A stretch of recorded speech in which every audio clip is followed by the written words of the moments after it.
നമ്മൾ കേൾക്കാൻ പോകുന്നത് ടൈഫൂൺ ഫാമിലി എന്ന ഡ്രാമയുടെ 13ാമത്തെ എപ്പിസോഡാണ്. വീഡിയോയിലോട്ട് പോണതിന് മുമ്പ് ഒന്ന് ലൈക്ക് ചെയ്തേക്കൂ. എന്നാൽ പിന്നെ നമുക്ക് വീഡിയോയിലോട്ട് പോയാലോ. എപ്പിസോഡിന്റെ ആരംഭത്തിൽ തന്നെ അമ്മ ഒരു മാർക്കറ്റിലോട്ട് വന്നേക്കാണ്. അവിടെ വന്ന് നോക്കുമ്പോൾ കൂട്ടുകാരനും അനീത്തിയും അവിടെ നിൽപ്പുണ്ട്. അനീത്തിയാണെങ്കിൽ അവനോട് ഭയങ്കര സ്നേഹത്തോടു കൂടിയാണ് പെരുമാറുന്നത്. എന്നാൽ ഇത് കാണുന്ന അമ്മയ്ക്ക് വലുതായിട്ട് ഇഷ്ടപ്പെടുന്നൊന്നുമില്ല. അമ്മ അവന്റെ അടുത്തോട്ട് വരാൻ നിന്നപ്പോഴാണ് അനീത്തിനെ കണ്ടത്. അനീത്തി അവനെ കെട്ടിപ്പിടിക്കുന്നുണ്ട്, ഉമ്മ കൊടുക്കുന്നുണ്ട്. എന്തായാലും അമ്മ അവരെ ശല്യം ചെയ്ത് അവിടെ നിന്ന് മാറിപ്പോവാണ്. കൂട്ടുകാരന് മനസ്സിലായി ആരോ ഇവരെ നിരീക്ഷിക്കുന്നത് പോലെ. എന്നാൽ ആരാണെന്ന് കണ്ടുപിടിക്കാനായിട്ട് കഴിഞ്ഞില്ല. പിറ്റേ ദിവസം വില്ലൻ പയ്യനും മാനേജറും കൂടെ അവരുടെ സ്റ്റോക്ക് ഉള്ള സ്ഥലത്ത് വരും. അവരുടെ ആ ഒരു ഓറഞ്ച് ജ്യൂസ് വന്നിട്ടുണ്ട്. ആ ഒരു ഫ്രൂട്ട് ജ്യൂസ് ഇല്ലേ, അത് ആഫ്രിക്കയിലോട്ട് എക്സ്പോർട്ട് ചെയ്യാനായിട്ടായിരുന്നു വില്ലന്റെ പ്ലാൻ. എന്നാൽ അത് നടക്കില്ല. പകരം സർജിക്കൽ ഗ്ലൗസ് ആണ് അവൻ ആഫ്രിക്കയിലോട്ട് എക്സ്പോർട്ട് ചെയ്യാൻ പോകുന്നത്. ഇപ്പൊ ഈ ജ്യൂസ് അവനൊരു കൺവീനിയൻസ് സ്റ്റോറിലോട്ട് കൊടുക്കാൻ പോവാണ്. ഇവിടെ വലിയൊരു മോളുണ്ട്, അത് അവന്റെ കൂട്ടുകാരന്റെയാണ്. ആ മാളിലോട്ട് കൊടുത്താൽ മതി, അത് മാനേജറിനോട് പറയും. അപ്പൊ സർജിക്കൽ ഗ്ലൗസ് ഹീറോയ്ക്കെതിരെ ഉപയോഗിച്ചിട്ട് ഈ ഒരു ജ്യൂസ്, അവൻ ഓർഡർ ചെയ്ത ജ്യൂസ് മാളിൽ കൊടുക്കാൻ പോവാണ്. എന്നാൽ ഇത് അച്ഛൻ അറിയാൻ പാടില്ല എന്ന് പ്രത്യേകം മാനേജറിന്റെ അടുത്ത് പറയുന്നുണ്ട്. ഇതും പറഞ്ഞിട്ട് വില്ലൻ പയ്യൻ അവിടെ നിന്ന് പോവാണ്. പിന്നാലെ തന്നെ മാനേജറും ചെല്ലും. ഈ നേരം മലേഷ്യയിൽ പോയ നമ്മുടെ സ്റ്റൈലൻ പയ്യനെ കാണിക്കുകയാണെങ്കിൽ അവൻ അവിടെ ചെന്നപ്പോൾ ഒരു പ്രശ്നമായി. വേറൊന്നുമല്ല, ഇവൻ ആ കമ്പനിയിൽ ചെന്നില്ലേ മലേഷ്യയിൽ, ആ കമ്പനി ഇപ്പം മാറ്റിയിട്ട് ഒരു തലയണ വിൽക്കുന്ന കമ്പനിയായി മാറി. സർജിക്കൽ ഗ്ലൗസ് അവിടെ ഉണ്ടാക്കുന്നില്ല, തലയണ വിൽക്കുന്ന ഒരു കമ്പനിയായി മാറി. ഈ കാര്യം വിളിച്ചിട്ട് നമ്മുടെ ഹീറോന്റെ അടുത്തും പറയും. അതുപോലെ അവരുടെ കൂടെയുള്ള ടീംസിനോടും പറയും. ഈ ഒരു മലേഷ്യയിൽ തന്നെ ഏകദേശം 800 ഐലൻഡോളം ഉണ്ട്. ആ ഏതോ ഒരു ഐലൻഡിലാണ് ആ ഒരു ഫാക്ടറി ഉള്ളത്. അത് കണ്ടുപിടിക്കണം. ഇപ്പൊ എങ്ങനെ സർജിക്കൽ ഗ്ലൗസ് എക്സ്പോർട്ട് ചെയ്യുമെന്ന് അറിയാൻ പാടില്ല. സ്റ്റൈലൻ പയ്യൻ പറയുന്നത് അവർക്ക് കൃത്യമായിട്ട് കേൾക്കാനും പറ്റുന്നില്ല. കാരണം മറ്റൊന്നുമല്ല, ഫോൺ കര കേൾക്കുകയാണ്, റേഞ്ച് കിട്ടാതെ കട്ടായി പോകും. രണ്ടുപേർക്കും അങ്ങോട്ടും ഇങ്ങോട്ടും കറക്റ്റ് ആയിട്ടുള്ള കാര്യം പറയാൻ പറ്റില്ല. ഇപ്പൊ ഹീറോയ്ക്കും ടീംസിനും മനസ്സിലായത് ഒരേ ഒരു കാര്യം മാത്രമേ ഉള്ളൂ, അവിടെ സർജിക്കൽ ഗ്ലൗസ് ഇല്ല, അത് മറ്റേതോ ഐലൻഡിലോട്ട് മാറ്റിയിട്ടുണ്ടെന്ന്. ഇനിയിപ്പോ സ്റ്റൈലൻ പയ്യൻ ആ സർജിക്കൽ ഗ്ലൗസിന്റെ പിന്നാലെ പോകുമെന്ന് അറിയാൻ പാടില്ല. അത് നമുക്ക് മുമ്പോട്ട് പോകുമ്പോൾ മനസ്സിലാക്കാം. അതേ നേരം അനിയൻ പയ്യനെ കാണിക്കുകയാണെങ്കിൽ അവൻ സ്കൂളിലോട്ട് പോകുമ്പോൾ അവന്റെ കൂട്ടുകാരൊക്കെ പറയും, ദേ നോക്കിയേ ഒരു സുന്ദരി അമ്മ നിൽക്കുന്നു എന്ന്. അനിയൻ നോക്കുമ്പോൾ അത് മറ്റാരുമല്ല, അവന്റെ ചേച്ചിയാണ്. അവൻ ഒരുപാട് സന്തോഷമായിട്ട് ഓടി ചെന്ന് അവന്റെ ചേച്ചിയുടെ കയ്യിൽ ഒരു അടി കൊടുക്കുകയാണ്. ഹൈഫൈ കൊടുക്കൂലേ. ആ ചേച്ചി നല്ലൊരു ചേച്ചിയാണ്, കാരണം ഒരുപാട് ജോലി ചെയ്ത് ക്ഷീണിച്ചിട്ടാണ് അവിടെ വന്ന് നിൽക്കുന്നത്. അനിയന്റെ സന്തോഷത്തിന് വേണ്ടിയിട്ട് അവിടെ വന്ന് നിൽക്കുന്നില്ലേ. എന്തായാലും അനിയന് ഒരുപാട് സന്തോഷമാവുന്നുണ്ട്. ചേച്ചി അങ്ങനെ നിൽക്കുകയാണ് കൊടിയും പിടിച്ചിട്ട്. എന്തോ സ്കൂളിന്റെ ഓരോ പ്രോഗ്രാമാണ്. ഈ നേരം നമ്മുടെ ഹീറോനെയും ടീംസിനെയും കാണിക്കുകയാണെങ്കിൽ അവർ ആ സർക്കാർ ഓഫീസിൽ വന്നിട്ടുണ്ട്. ഇന്നാണ് ആരാണ് സർജിക്കൽ ഗ്ലൗസ് കൊടുക്കാൻ പോകുന്നതെന്നുള്ള ലേലം വിളി. ആരാണ് ഏറ്റവും വിലക്കുറവിൽ കൊടുക്കാൻ പോകുന്നത് അവരാണ് ജയിക്കാൻ പോകുന്നത്. ഹീറോയും വില്ലനും ഒരേ സമയം അവരവർക്ക് യോജിച്ച റേറ്റ് എഴുതിയിട്ട് ഒരു പെട്ടിയിലിടും. അവിടുത്തെ ആ ലേഡി എടുത്ത് നോക്കുമ്പോൾ ഏതിനാണോ കുറഞ്ഞ റേറ്റ് അവരെ സെലക്ട് ചെയ്യും. വില്ലൻ പയ്യനാണ് ഏറ്റവും കുറച്ച് സർജിക്കൽ ഗ്ലൗസ് കൊടുക്കുന്നെങ്കിൽ വില്ലൻ പയ്യനൊക്കെ ആ കോൺട്രാക്ട് കിട്ടും. അഥവാ ഹീറോ ആണെങ്കിൽ ഹീറോയ്ക്ക് ആ കോൺട്രാക്ട് കിട്ടും. ഇപ്പൊ ഹീറോയ്ക്കൊക്കെ എത്ര വില എഴുതണമെന്ന് അറിയത്തില്ല, കാരണം സ്റ്റൈലൻ പയ്യൻ പോയി അന്വേഷിച്ചിട്ടില്ല എന്തുമാത്രം പൈസയിലാണ് അത് കിട്ടാൻ പോണേന്ന്. അപ്പൊ ആ ടെൻഷനിലാണ് ഹീറോയും ബാക്കിയുള്ള ആൾക്കാരും. എന്നാൽ വില്ലൻ പയ്യനും മാനേജറും ആകെ കൂളാണ്. മാനേജറും ഡയറക്ടറും സമയം കളയാനായിട്ടൊക്കെ ശ്രമിക്കുന്നുണ്ട്. സ്റ്റൈലൻ പയ്യൻ പിടിക്കുമെന്ന് വിചാരിച്ചിട്ടെ. അതുകൊണ്ട് തന്നെ ഡയറക്ടർ ഫ്രണ്ടിലിരുന്ന് പ്രാർത്ഥിക്കാൻ തുടങ്ങും. മാനേജർ എന്തൊക്കെയോ കോപ്രായങ്ങൾ കാണിക്കുന്നുണ്ട്. ലേഡി സെക്യൂരിറ്റീസിനെ വിളിച്ചിട്ട് അയാൾ അവിടെ നിന്ന് പുറത്താക്കാൻ പറയും. മാനേജറിനെ ഡയറക്ടറിനെ റൂമിൽ നിന്ന് പുറത്താക്കാണ്. ഇനി എന്താ, ലേലം വിളിയാണ്. 15 മിനിറ്റ് അവന്മാർക്ക് സമയമുണ്ട്, ടൈമർ മിക്കും. അതിനുള്ളിൽ ഒരു റേറ്റ് എഴുതി രണ്ടുപേരും പെട്ടിക്കകത്ത് കൊണ്ടുവരണം. വില്ലൻ പയ്യനാണെങ്കിൽ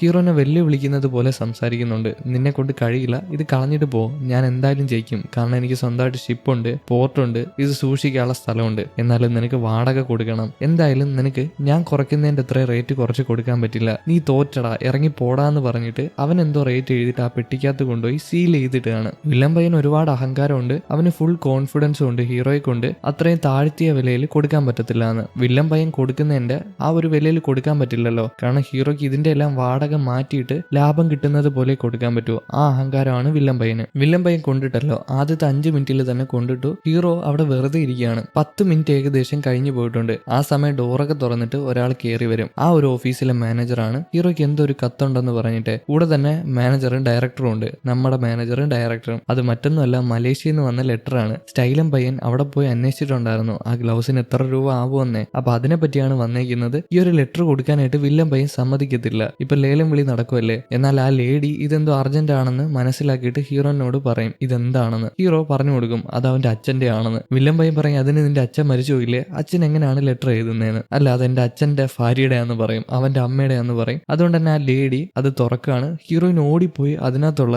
ആ ഒരു നമ്പർ മനസ്സിലാക്കുന്നുണ്ട്. എന്തോ ഒരു നമ്പറാണ്, ഇത്ര രൂപയ്ക്ക് തരുമെന്നേ. അത് ഹീറോനോട് വിളിച്ചു പറയും. ഹീറോ പെട്ടെന്ന് തന്നെ കാൽക്കുലേറ്ററിലിട്ട് കാൽക്കുലേറ്റ് ചെയ്തിട്ട് ഒരു എമൗണ്ട് എഴുതുകയാണ്. എത്ര കുറച്ച് കൊടുക്കാൻ പറ്റുമോ അത്രയും കുറച്ച് കൊടുക്കുന്നുണ്ട്. കാരണം അവർ ഹോൾ ഹോൾസെയിൽ റേറ്റിനാണ് എടുക്കുന്നത്. അപ്പൊ എന്തുമാത്രം കുറവ് വരുമെന്ന് മനസ്സിലായോ? ആ ഒരു എമൗണ്ട് എഴുതിയിട്ട് പെട്ടെന്ന് തന്നെ ആ ഒരു ലെറ്റർ എടുത്ത് ഫ്രണ്ടിലോട്ട് ചെല്ലും. ഇനി ഏകദേശം 1 മിനിറ്റ് കൂടെ ഉള്ളൂ, അതിനുള്ളിൽ അത് സീൽ ചെയ്തിടണം. സീൽ ചെയ്യാനായിട്ട് ശ്രമിക്കുമ്പോൾ വില്ലനാണെങ്കിൽ അവിടെ സീൽ ചെയ്യുന്ന സാധനം എടുത്ത് മാറ്റും, ആ ഒരു മഷി. എന്നാൽ ഹീറോയും വെറുതെ വിടത്തില്ല. അവന്റെ അടുത്തോട് ചെന്നിട്ട് അവന്റെ കൈ പിടിച്ച് തിരികെയാണ്, താടാ എന്റെ സാധനം എന്ന് പറഞ്ഞിട്ട്. എന്നിട്ട് അതെടുത്ത് ഹീറോയ്ക്ക് കൊടുക്കും. ഹീറോ പെട്ടെന്ന് തന്നെ സീൽ ചെയ്ത് അത് പെട്ടിക്കകത്തിടുകയാണ്. രണ്ടുപേരുടെ കാര്യം ഒരുമിച്ച് കഴിഞ്ഞിട്ടുണ്ട്. ഇനി അതിനകത്ത് ആരാണ് ജയിച്ചതെന്ന് നോക്കുന്ന സെറിമണിയാണ്. അതുപോലെ നമ്മുടെ ഹീറോയ്ക്കും ഹീറോയിനും ഒരുപാട് സന്തോഷമാവുന്നുണ്ട്. രണ്ടുപേരും കൂടെ തുള്ളിക്കളിക്കുകയാണ്. പിന്നീട് ജയിച്ചതാരാന്ന് അറിയണമല്ലോ, അതുകൊണ്ട് തന്നെ കുറച്ച് കഴിയുമ്പോൾ ആ ലേഡി വന്ന് ജയിച്ചതാരാന്ന് വിളിച്ചു പറയും. രണ്ടുപേരുടെ എമൗണ്ട് നോക്കിയിട്ട് പതിയെ പതിയെ വിളിച്ചു പറയും. ടെൻഷൻ അടിച്ച് എല്ലാരും കൂടെ നോക്കിയിരിക്കുമ്പോൾ ജയിച്ചത് മറ്റാരുമല്ല, നമ്മുടെ ഹീറോയാണ്. ഹീറോ ഒരുപാട് വിലക്കുറവിലാണ് കൊടുത്തേക്കുന്നത്.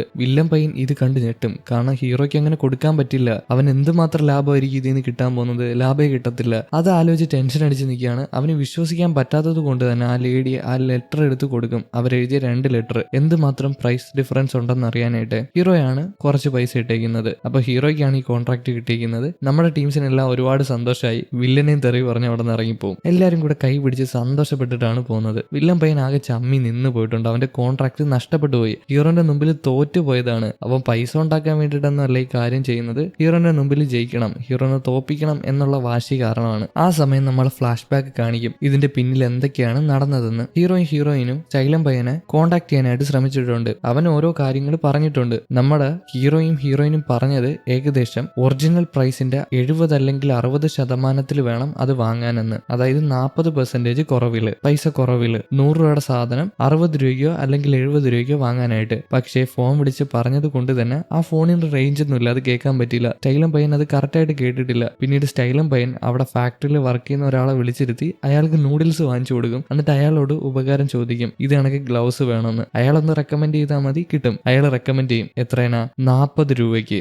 ഹീറോയിനും 60നോ 70നോ വാങ്ങാൻ പറഞ്ഞത് ഇവൻ അത് കേൾക്കാത്തത് കൊണ്ട് തന്നെ 40 രൂപയ്ക്കാണ് വാങ്ങിച്ചത്. അപ്പൊ എന്തുമാത്രം ലാഭം കിട്ടിയെന്ന് മനസ്സിലായോ? ഇതാണ് നടന്നത്. ഹോൾസെയിൽ ആയതുകൊണ്ടാണ് ഇത്രയും വില കുറച്ച് കിട്ടിയത്. അതുമല്ല ബൾക്കായിട്ട് എടുക്കുന്നുണ്ട്. ഇപ്പൊ പ്രസന്റിലോട്ട് വന്നാൽ ഹീറോയിനും കൂടെ ഒരു മലമുകളിൽ പോയി ഇന്ന് നടന്ന കാര്യങ്ങളൊക്കെ ആലോചിച്ച് ആഘോഷിക്കുകയാണ്, ബിയറും കുടിച്ചിട്ട്. കാരണം വലിയൊരു പ്രോജക്റ്റ് ആണല്ലോ കയ്യിൽ കിട്ടിയിരിക്കുന്നത്. അതിന്റെ ഇടയിൽ ഹീറോയ്ക്ക് അവന്റെ കണ്ണ് അവളിൽ നിന്ന് എടുത്തു മാറ്റാനായിട്ട് കഴിയുന്നില്ല. അവൻ പതിയെ അവളോട് ചോദിക്കും, നിനക്ക് ഏറ്റവും കൂടുതൽ അമൂല്യമായിട്ടുള്ള കാര്യം എന്താണെന്ന്. അവൾ പറഞ്ഞു കൊടുക്കും. നാളെ എന്നുള്ള ചിന്തയാണ് അവൾക്ക് ഏറ്റവും കൂടുതൽ അമൂല്യം. അവൾ നാളെ ഉണ്ട്, ഇന്നത്തെ കാട്ടി നാളെ നല്ല രീതിയിൽ ബെറ്റർ ആവാം എന്നുള്ളൊരു ചിന്തയിലാണ് അവൾ മുമ്പോട്ട് പോകുന്നത്. അതാണ് അവൾക്ക് ഏറ്റവും വലിയ അമൂല്യം. ഹീറോനോട് നിനക്ക് എന്താ ഏറ്റവും കൂടുതൽ അമൂല്യമായിട്ടുള്ള കാര്യം എന്ന് ചോദിക്കുമ്പോൾ അവന് പറയണമെന്നുണ്ട്, എന്നാൽ പറയുന്നില്ല. അത് ഞാൻ പിന്നെ പറയാന്നാണ് പറയുന്നത്. അവന്റെ നോട്ടത്തിൽ തന്നെ അവൻ ഏറ്റവും കൂടുതൽ അമൂല്യമായിട്ടുള്ള കാര്യമുണ്ട്. അത് ഞാൻ പറയണ്ടല്ലോ, നിങ്ങളെ കൊണ്ട് പറ്റുമെങ്കിൽ കണ്ടുപിടിച്ചോ. ഇതേ നേരം അനീതിയാണെങ്കിൽ അവളുടെ ഷെൽഫ് തുറക്കുമ്പോൾ ആ ഷെൽഫിലുള്ള സാധനങ്ങളൊക്കെ തറയിൽ വന്ന് വീഴും. അവളെല്ലാം കൂടെ പറക്കാനായിട്ട് തുടങ്ങും. അമ്മ കൂടെ അങ്ങോട്ട് വരും. അമ്മ വന്ന് നോക്കുമ്പോൾ അവളുടെ ആ ഒരു കുഞ്ഞു ഡിവൈസ് ഉണ്ടല്ലോ, ഫോൺ പോലത്തെ കുഞ്ഞു ഡിവൈസ്, അതിനകത്തോട്ട് മെസ്സേജ് വന്നിട്ടുണ്ട്. അത് അമ്മയുടെ മോൻ തന്നെ, അതായത് നമ്മുടെ കൂട്ടുകാരൻ അയച്ച മെസ്സേജ് ആണ്. അവൾക്ക് അത് എടുത്ത് കൊടുത്തിട്ട് പറയും കൂട്ടുകാരൻ വിളിക്കുന്നുണ്ടെന്ന്. അവൾക്ക് ഈ കൂട്ടുകാരന്റെ കാര്യം അമ്മയ്ക്ക് എങ്ങനെ മനസ്സിലായെന്ന് അറിയാൻ പാടില്ല എന്ന് നിൽക്കുമ്പോൾ അമ്മ പറഞ്ഞു കൊടുക്കും അതെന്റെ മോനാണെന്ന്. അവൾ ചിരിച്ചുകൊണ്ട് കാര്യം പറയും. അമ്മ അവളോടൊരു കാര്യം പറയാനുണ്ടെന്ന് പറഞ്ഞിട്ട് ജോലിക്ക് ശേഷം ഇവർ രണ്ടുപേരും കാണും. എന്തോ ഒരു സീരിയസ് ആയിട്ടുള്ള കാര്യമാണ്, അത് നമുക്കിപ്പോൾ അറിയാം. അമ്മ അവളോട് പറയും, നീ എന്റെ മോനെ ഡേറ്റ് ചെയ്യുന്നതിൽ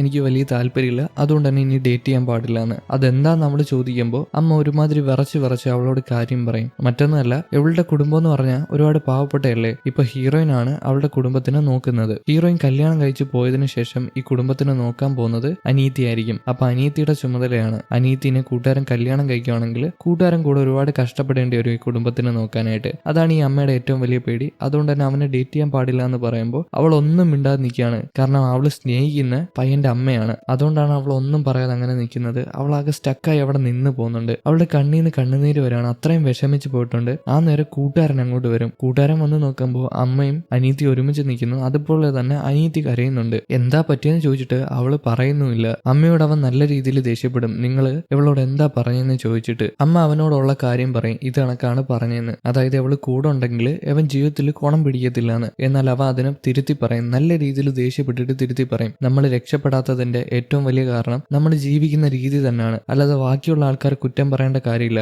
അവൾ എന്റെ കൂടെ കൂടിയെന്ന് പറഞ്ഞ് ഞാൻ നശിച്ചു പോകത്തൊന്നുമില്ല. എന്റെ കയ്യിലിരിപ്പ് കാരണമാണ് ഞാൻ നശിച്ചു പോകുന്നത്. അതുകൊണ്ട് അങ്ങനെയൊന്നും പറയാൻ പാടില്ല എന്ന് പറഞ്ഞിട്ട് അവളോട് അവൻ സംസാരിക്കും. നീ എന്റെ അമ്മേനെയല്ല ഡേറ്റ് ചെയ്യുന്നത്, നീ എന്നെയാണ് ഡേറ്റ് ചെയ്യുന്നത്. ഞാൻ നിന്നെയാണ് ഇഷ്ടപ്പെടുന്നത്. എന്റെ കൂടെ വന്നേന്ന് പറഞ്ഞിട്ട് അവൾ അവിടെ നിന്ന് അവൻ പിടിച്ചുകൊണ്ട് പോകും. പോകുന്ന സമയത്ത് അമ്മ അവനെ വിളിക്കും. നീ ഇനി ഒറ്റ അടി മുമ്പോട്ട് എംബോട്ട് എടുത്ത് വെക്കുകയാണെങ്കിൽ നീ പിന്നെ എന്നെ ഇനി കാണത്തില്ല എന്ന്. എന്നാൽ അവനൊന്നും മിണ്ടാതെ അവളെ വിളിച്ച് അവിടെ നിന്ന് മാറിപ്പോവാണ്. അല്ലെങ്കിൽ അവൻ ആരുടെ കൂടെ ജീവിക്കണമെന്ന് തീരുമാനിക്കുന്നത് അവനാണ്. മാതാപിതാക്കൾക്ക് ഒരു പങ്കുണ്ട്, നോക്കി വളർത്തിയതൊക്കെ ശരിയാണ്, എന്നാലും അവരവരുടെ ജീവിതം അവരവരാണ് തീരുമാനിക്കേണ്ടത്. പിന്നീട് മാതാപിതാക്കളെ പറഞ്ഞ് മനസ്സിലാക്കാനായിട്ട് കഴിയും. കൂട്ടുകാരനെ അനിയത്തിയും കാണിക്കുകയാണെങ്കിൽ കൂട്ടുകാരൻ അനിയത്തിയുടെ കൈ പിടിച്ച് നടന്നു പോവാണ്. എന്നാൽ അവൾ അവന്റെ കൈ തട്ടി മാറ്റും. അവനോട് പറയും, നിന്റെ അമ്മ ആയതുകൊണ്ട് മാത്രമാണ് ഞാൻ അവരോടൊന്നും തിരിച്ചു പറയുന്നത്. അവരെന്താ പറഞ്ഞത്? എന്റെ ചേച്ചി കല്യാണം കഴിച്ച് പോയതിനു ശേഷം ഞാൻ അങ്ങ് ഒറ്റയ്ക്കാവുമെന്നോ, ഞാൻ കുടുംബം നോക്കേണ്ടി വരുമെന്നോ, ഞങ്ങളെല്ലാം ഒരു കുടുംബം, നീ ഇനി എന്റെ പിന്നാലെ വരല്ലേ എന്ന് പറഞ്ഞിട്ട് അവൾ അവിടെ നിന്ന് മാറിപ്പോവാണ്. അവൾക്ക് ഒരുപാട് സങ്കടമായിട്ടുണ്ട്. എന്നാൽ അവൻ പിന്നാലെ പോകുന്നില്ല, അവിടെ നിൽക്കുകയാണ്. അവൾക്ക് ഒരുപാട് വിഷമായെന്നവന് മനസ്സിലായി. അവൻ മനസ്സിൽ ക്ഷമ പറഞ്ഞിട്ട് അവിടെ നിൽക്കുന്നുണ്ട്. ഈ നേരം അമ്മയാണെങ്കിൽ ആകെ വിഷമിച്ച് നടന്നു പോവാണ്. കണ്ണിൽ ആ കണ്ണാടി എടുത്തു വെക്കുന്നുണ്ട്, കരയുന്നത് ആരും കാണാതിരിക്കാനായിട്ട്. ഇത് പഠിപ്പിച്ചു കൊടുത്തത് മറ്റാരുമല്ല, കൂട്ടുകാരൻ തന്നെയാണ്. അമ്മയുടെ ആ ഒരു മൈൻഡ് സെറ്റ് കാരണമാണ് അമ്മയ്ക്ക് ഒരുപാട് വിഷമായത്. അമ്മ തീരുമാനിക്കുന്നത് കണക്ക് പോകണമെന്ന് അമ്മ വിചാരിച്ചു. അതായത് അമ്മയുടെ ചിന്താഗതിയിൽ അവൻ അവളെ കല്യാണം കഴിച്ചാൽ രക്ഷപ്പെടില്ല എന്നുള്ളൊരു ചിന്ത ഉള്ളത് കൊണ്ടാണ് അമ്മ അങ്ങനെ പറഞ്ഞത്. എന്തായാലും അമ്മ ഒരുപാട് വിഷമിച്ച് അവിടെ നിന്ന് മാറിപ്പോവാണ്. പിറ്റേ ദിവസം ആവുന്ന സമയത്ത് വില്യം പയ്യനെ അച്ഛൻ വിളിച്ചു വരുത്തിയിട്ടുണ്ട്. അച്ഛൻ അവനെ പൊതിരെ തല്ലി ഒരുപാട് ചീത്ത പറയും. കാരണം അവന്റെ ഓറഞ്ച് ജ്യൂസ് കാരണം നഷ്ടം ഉണ്ടായിട്ടുണ്ട്. അത് ആഫ്രിക്കയിലോട്ട് കയറ്റി വിടേണ്ടതായിരുന്നു. എന്നാൽ അത് കട്ടാക്കിയിട്ടാണ് അവർ സർജിക്കൽ ഗ്ലൗസ് എക്സ്പോർട്ട് ചെയ്യാനായിട്ട് നിൽക്കുന്നത്. അപ്പൊ എന്തുമാത്രം നഷ്ടം വന്നിട്ടുണ്ടെന്ന് മനസ്സിലായല്ലോ. അതുകൊണ്ട് തന്നെ അവനെ പൊതിരെ തല്ലി അവനോട് ദേഷ്യപ്പെട്ടിട്ട് അവനോട് അമേരിക്കയിലോട്ട് പോകാൻ പറയും, അവിടെ പോയി പഠിക്കാനായിട്ട്. ഇനി കുറെ നാള് എല്ലാ കാര്യങ്ങളും തീർന്നതിന് ശേഷം ഇങ്ങോട്ട് വന്നാൽ മതി എന്ന് പറയും. എന്നാൽ അവന് പോകാനായിട്ട് താല്പര്യമില്ല. അവനെ അടിച്ച് ചീത്ത പറഞ്ഞ് പുറത്താക്കും. പിന്നീട് അവൻ പുറത്തു വന്ന് വിഷമിച്ച് നിൽക്കുകയാണ്. ആ നേരം ആ ലേഡി കൂടെ അങ്ങോട്ട് വരും. ആ ലേഡി അവൻ തന്നെയാണ് വിളിച്ചു വരുത്തിയത്. അവരെ പിടിച്ചു നിർത്തിയിട്ട് അവൻ ചോദിക്കും, നിങ്ങൾ എന്റെ അച്ഛന്റെ സ്പൈ അല്ലേ? ഹീറോനെ പിന്നീന്ന് കുത്താനായിട്ട് നിങ്ങൾ മനഃപൂർവ്വം അച്ഛന്റെ കൂടെ കൂടിയതല്ലേ എന്ന്. ഇവരാകെ ടെൻഷനായിട്ടുള്ള സത്യങ്ങളെല്ലാം വിളിച്ചു പറയാനായിട്ട് തുടങ്ങും. ആ ഒരു എഗ്രിമെന്റ് കാരണമാണ് ഞാൻ അങ്ങേരുടെ കൂടെ നിൽക്കുന്നതെന്ന്. വില്യം പയ്യന് മനസ്സിലായി ഇവര് തമ്മിൽ എന്തോ എഗ്രിമെന്റ് ഉണ്ടെന്ന്. അത് പണ ഇടപാടിന്റെ ആണെന്ന് മനസ്സിലായി. ഈ ലേഡി അറിയാതെ പറഞ്ഞു പോയതാണ്. അവര് വായൊക്കെ പൊത്തി അങ്ങനെ നിന്ന് പോകുന്നുണ്ട്. അറിയാതെ വായിന്ന് വീണുപോയി. അച്ഛൻ അറിഞ്ഞ ഇവരുടെ കാര്യത്തിൽ തീരുമാനവും ഇവരുടെ കുടുംബത്തിന്റെ കാര്യത്തിലും തീരുമാനവും അതവർക്ക് മനസ്സിലായി. വില്യം പയ്യൻ എന്തോ ഒരു കാര്യം ഈ ഒരു ലേഡി എടുത്ത് ആവശ്യപ്പെടുന്നുണ്ട്, അച്ഛനോട് ഈ കാര്യം പറയണ്ടെങ്കിൽ എന്ന് മിരട്ടിക്കൊണ്ട്. ഈ നേരം ഹീറോയിനും ആ സർജിക്കൽ ഗ്ലൗസ് ഒക്കെ ഇമ്പോർട്ട് ചെയ്തിട്ട് ഒരു സ്ഥലത്ത് സൂക്ഷിച്ചു വെക്കുന്നുണ്ട്. ഹീറോയിൻ, നീ എന്തിനാ എന്റെ കൂടെ വന്നത്? ഇതെനിക്ക് ഒറ്റയ്ക്ക് ചെയ്യാൻ പറ്റുന്ന ജോലിയുള്ളെന്ന് പറയുമ്പോൾ അത് ഞാൻ വന്നത് നിന്നെ കാണാനാണെന്ന് പറയും. എന്തായാലും ഇവർ രണ്ടുപേരും കൂടെ അകത്ത് കയറിപ്പോൾ അവിടുത്തെ ജോലിക്കാരൊക്കെ ജോലി കഴിഞ്ഞ് ഇറങ്ങി പോവാണ്. പിന്നെ ഉച്ചയായിട്ടുണ്ട്, കഴിക്കാനായിട്ടുള്ള സമയമായിട്ടുണ്ട്, ഞാൻ ഇപ്പം വരാം, ഫുഡ് വാങ്ങിച്ചിട്ട് വരാമെന്ന് പറഞ്ഞിട്ട് ഹീറോ അവിടെ നിന്ന് പോകും. ഹീറോയിൻ അവിടെ ഒറ്റയ്ക്കാണല്ലോ. ഈ നേരം ഹീറോന്റെ അമ്മേനെ കാണിക്കുകയാണെങ്കിൽ അമ്മ വീട്ടിലിരുന്ന് എന്തോ തുണി തയ്ക്കുന്ന നേരത്ത് ബ്ലൈഡ് കൊണ്ട് കൈ മുറിയുന്നുണ്ട്. ഇത് കാണുന്ന മുത്തശ്ശി പെട്ടെന്ന് തന്നെ അടുത്ത് വന്ന് അമ്മയുടെ കയ്യിൽ ബാൻഡേജ് ഒട്ടിച്ചു കൊടുക്കുകയാണ്. ഈ മുത്തശ്ശി നമ്മൾ വിചാരിക്കുന്നത് പോലെ ഒട്ടും ചിന്തിക്കാൻ കഴിയാത്ത വ്യക്തിയൊന്നുമല്ല, ഇത്രയൊക്കെ ബോധമുണ്ട്. അമ്മയോട് പറയും, നിങ്ങൾ ഒരുപാട് പണമുള്ള വീട്ടിൽ നിന്ന് വന്നതാണെന്ന് എനിക്കറിയാം, പക്ഷെ നിങ്ങൾ ഇപ്പൊ പാവപ്പെട്ടവരായിട്ട് ആ ദേഷ്യം ആരോടും കാണിക്കുന്നൊന്നുമില്ല, നിങ്ങൾ എല്ലാവരോടും നല്ല രീതിയിലാണ് പെരുമാറുന്നത്, നിങ്ങൾ ഒരുപാട് കരുണയുള്ള മനുഷ്യത്തെയാന്ന് പറയുന്നുണ്ട്. അതായത് ഈ മുത്തശ്ശിക്ക് നല്ല ബോധമുണ്ട്. ഇനിയിപ്പോ ആൾക്കാരെ പറ്റിക്കാനായിട്ട് മറവിയുള്ളതുപോലെ പെരുമാറുന്നതാണെങ്കിലോ അറിയാൻ പാടില്ല. വീണ്ടും ഹീറോയിനെ കാണിക്കുകയാണെങ്കിൽ അവൾ ആ ഒരു സ്ഥലത്ത് നിൽക്കുകയാണ്. അതേ നേരം വില്ലൻ പയ്യൻ അതിന്റെ അകത്ത് കയറി വരുന്നുണ്ട്. പക്ഷേ ഹീറോയിൻ ഈ കാര്യം അറിയുന്നില്ല. വില്ലൻ പയ്യൻ ഒരു സ്ഥലത്ത് വന്നിട്ട് അവന്റെ ലൈറ്റർ കത്തിച്ച് ആ ഒരു ഗ്ലൗസിന്റെ മണ്ടയിൽ ഇടുകയാണ്. ഹീറോന്റെ ആ ഗ്ലൗസിന്റെ മണ്ടയിൽ ഇടുകയാണ്. വില്ലൻ പയ്യൻ അത്രയും വൈരാഗ്യം മനസ്സിലോട്ട് വന്നിട്ടുണ്ട്. അതുകൊണ്ടാണ് അത് കത്തിച്ച് അതിനകത്തിടുന്നത്. അവിടെ ഇരിക്കുന്ന ഒരു ഷെൽഫും ചവിട്ടി തറയെ തള്ളിയിട്ടിട്ട് അവിടെ നിന്ന് ഇറങ്ങിപ്പോവും ആ വൃത്തികെട്ടവൻ. എന്നിട്ട് എന്താ ചെയ്യുന്നതെന്ന് അറിയാമോ? പുറത്തുനിന്നുള്ള കതവ് പിടിച്ചടക്കുകയാണ്. അതുപോലെ ഒരു കമ്പി എടുത്ത് അതിന് കുറുക്കും വെക്കുന്നുണ്ട്, അതിനെ വളയ്ക്കുകയും കൂടെ ചെയ്യുന്നുണ്ട്. ഇവന് ഹീറോയിൻ അതിന്റെ അകത്തുള്ള കാര്യമൊന്നും അറിയത്തില്ല.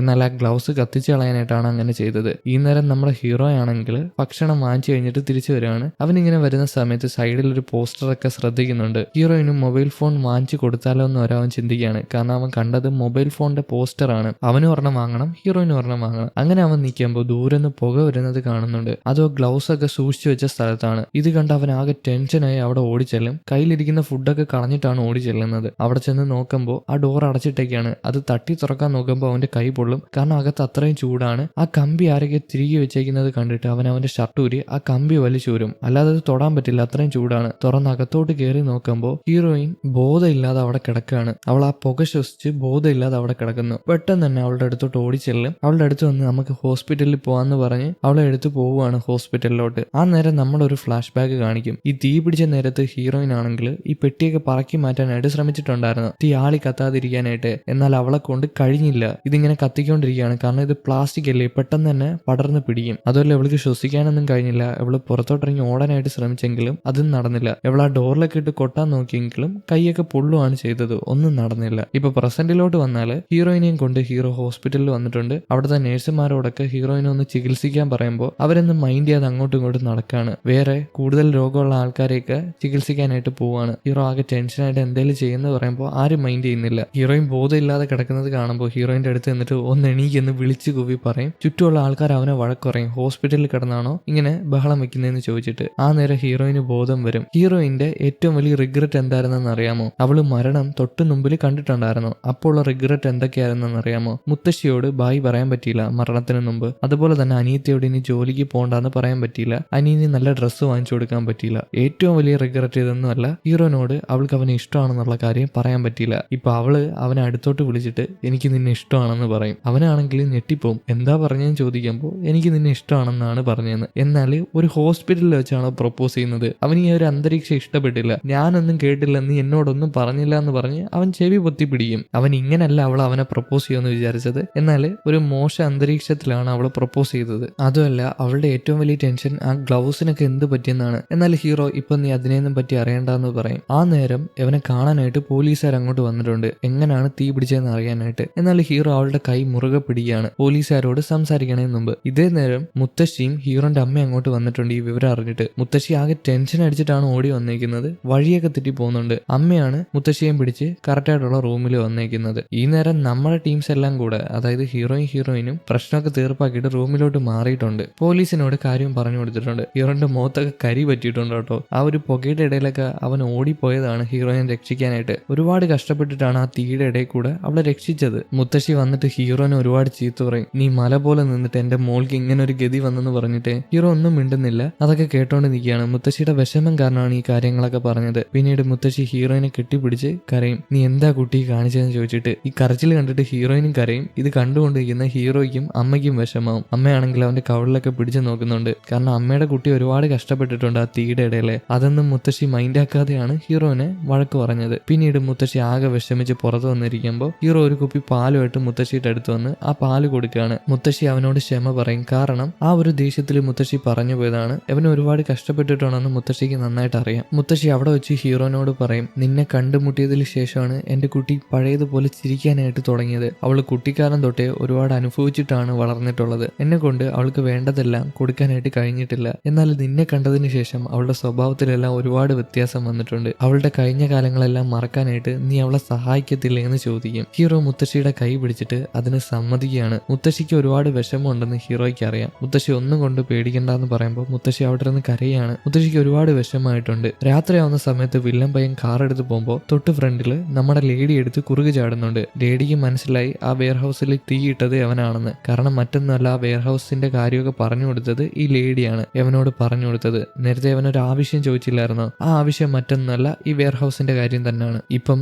അച്ഛൻ അറിയാതിരിക്കാനായിട്ട് ആ ലേഡിയും വിളിച്ച് അവനൊരു സൈഡിലോട്ട് മാറി നിൽക്കും. ആ ലേഡി ഒരുപാട് ദേഷ്യപ്പെട്ടിട്ട് ഞാനിത് പോലീസിനോട് പറയും, അതിനകത്തൊരു മനുഷ്യനുണ്ടായിരുന്നു, നീ എന്നിട്ടാണോ അവിടെ തീയിട്ടെന്നൊക്കെ ചോദിക്കുമ്പോൾ അവൻ പതിയെ ഒരു ഐഡന്റി കാർഡ് എടുത്ത് ആ ലേഡിയുടെ കയ്യിൽ കൊടുക്കുകയാണ്. അത് മറ്റൊന്നുമല്ല, ആ ലേഡിയുടെ മോന്റെ ഐഡന്റി കാർഡാണ്. സ്കൂളിൽ പഠിക്കുന്ന ഒരു പയ്യന്റെ ഐഡന്റി കാർഡ്. അത് ആ ലേഡിയുടെ മോൻ തന്നെയാണ്. ഇതും കൊടുത്തിട്ട് അവൻ അവിടെ നിന്ന് മാറിപ്പോവും. ആ ലേഡിക്ക് മനസ്സിലായി അവരിതെല്ലാം പുറത്ത് പറഞ്ഞാല് അവരുടെ മോനെ കൊല്ലുമെന്ന് പറഞ്ഞ് ഭീഷണിപ്പെടുത്തിയിട്ടാണ് അവൻ പോയിക്കുന്നതെന്ന്. അവൻ ഇൻഡയറക്റ്റ് ആയിട്ടാണ് പറഞ്ഞത്, ഒന്നും മിണ്ടാതെ പോയി. എന്നാൽ ആ ലേഡിക്ക് കാര്യം മനസ്സിലായിട്ടുണ്ട്. പിറ്റേ ദിവസം ആ ലേഡി നമ്മുടെ ഓഫീസിൽ വരികയാണ്. അവിടെ വന്ന് ഹീറോയിനെ പറ്റി അന്വേഷിക്കും. ഹീറോയിന്റെ ദേഹമൊക്കെ പൊള്ളിയിട്ടുണ്ട്. ആ കാര്യമൊക്കെ പറഞ്ഞു കൊടുക്കുകയാണ്. ആ നേരം ഹീറോ ഒരു പെട്ടിയായിട്ട് അങ്ങോട്ട് വരുന്നുണ്ട്. കുറച്ച് പെട്ടിയായിട്ട്. ആ പെട്ടിക്കകത്ത് മൊത്തം ഗ്ലൗസ് ആണ്. എന്നാൽ ഇത് കാണുന്ന ബാക്കിയുള്ളവർ അവന് പറഞ്ഞു കൊടുക്കും, ഇത് സർജറിക്കായിട്ട് ഉപയോഗിക്കുന്ന ഗ്ലൗസ് ആണ്, അതുകൊണ്ട് ഇനി ഇത് യൂസ് ചെയ്യാൻ പറ്റത്തില്ല എന്ന്. കാരണം അതിനകത്തെല്ലാം പുകയുടെ മണമാണ്. ഈ സർജറി ചെയ്യുമ്പോൾ ഇത് മനുഷ്യ ശരീരത്തിന്റെ അകത്ത് പോകത്തില്ല, അത് വലിയ പ്രശ്നവും. അതുകൊണ്ട് തന്നെ ഇത് ഉപയോഗിക്കാൻ പറ്റത്തില്ല എന്ന് ഹീറോനോട് പറയും. ഹീറോയ്ക്ക് ഒരുപാട് വിഷമാവുന്നുണ്ട്.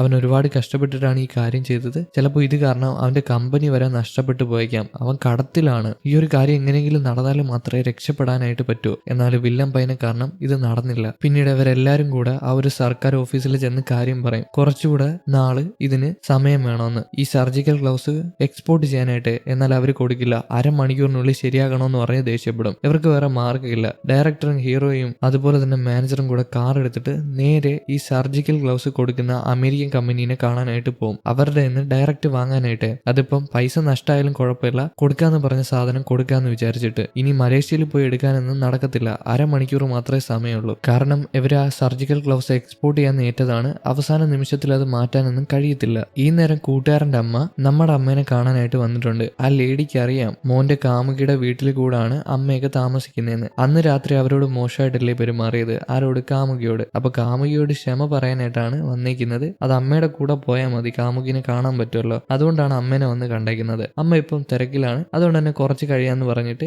ഇവര് കുറച്ച് കഴിഞ്ഞിട്ട് രണ്ടുപേരും കൂടെ തേരി കയറി പോവും വീട്ടിലോട്ട്. നമ്മുടെ കൂട്ടുകാരന്റെ അമ്മയ്ക്കാണെങ്കിൽ തേരി കയറിയൊന്നും പരിചയമില്ല. അവര് നിരപ്പായിട്ടുള്ള സ്ഥലത്ത് ജീവിച്ച ആളാണ്. അതുകൊണ്ട് തന്നെ ആദ്യം ആയതുകൊണ്ട് തന്നെ ഒരുപാട് കഷ്ടപ്പെടുന്നുണ്ട് കയറി വരാനായിട്ട്. എന്തായാലും ഇവർ രണ്ടുപേരും കൂടെ നടന്ന് ഹീറോയിന്റെ വീട്ടിൽ വരുന്നുണ്ട്. ബാക്കി നടക്കാൻ പോകുന്നത് അടുത്ത എപ്പിസോഡിൽ മനസ്സിലാക്കാം. ഇപ്പൊ ഇതും കാണിച്ചുകൊണ്ട് ഈ എപ്പിസോഡ് അവസാനിപ്പിക്കുകയാണ്. എന്നാൽ പിന്നെ അടുത്ത എപ്പിസോഡുമായിട്ട് കാണാം. അതിനു മുമ്പ് ലൈക്ക് ചെയ്യാത്തൊരു ഒന്ന് ലൈക്ക് ചെയ്തേക്കും. അപ്പോൾ ഓക്കെ, ബൈ.